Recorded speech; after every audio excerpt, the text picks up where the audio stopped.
In a small town surrounded by golden fields and quiet roads, there stood an old public school. Its walls were faded, its windows slightly cracked, and its desks worn out by generations of restless students. But inside that quiet building worked a man everyone called the silent teacher. His real name was Mr. Anderson, but no one ever heard him speak. On his first day, the students were confused. They expected introductions, rules, maybe even a lecture.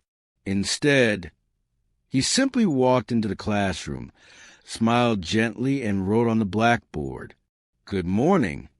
He turned around, looked at the class, and waited. The children hesitated, then slowly replied, "Good morning, sir." That was the only conversation they had that day. Days turned into weeks. Mr. Anderson never spoke. Not once. No lectures, no shouting, no long explanations. Only chalk, gestures, and his calm presence. At first, the students thought it was strange. Some even tried to test him, making noise, tossing paper balls, whispering loudly. But Mr. Anderson never reacted with anger.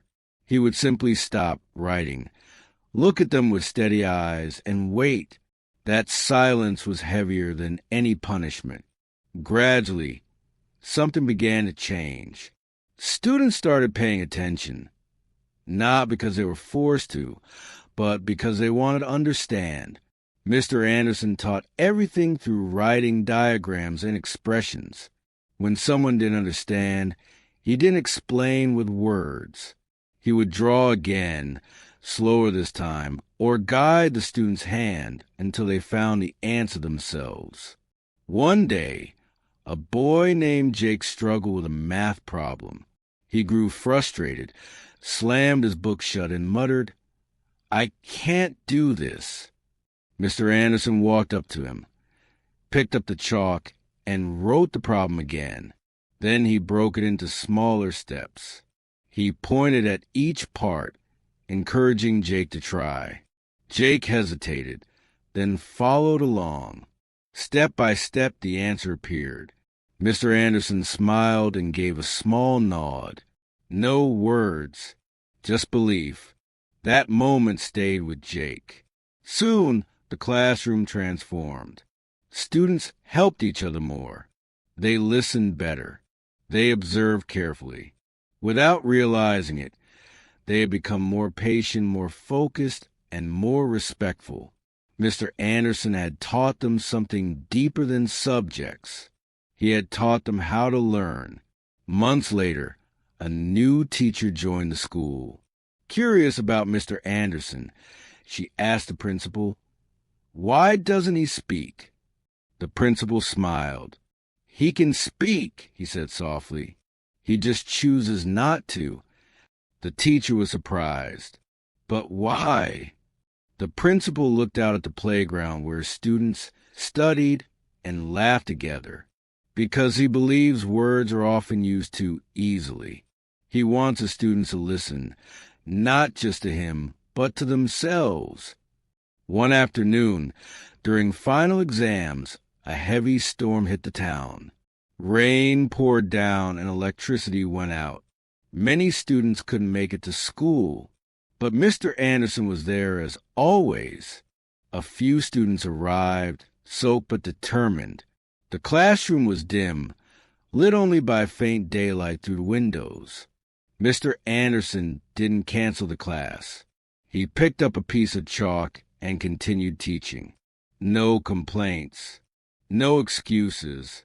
The students watched him, realizing something powerful. Learning doesn't depend on perfect conditions. It depends on dedication. Years passed. The old school slowly improved. Fresh paint covered the walls, better desks arrived, and everything became more modern. But one thing never changed: Mr. Anderson's silence. Eventually, the day came when he retired. The entire school gathered to say goodbye. Teachers gave speeches. Students shared memories. Some even cried.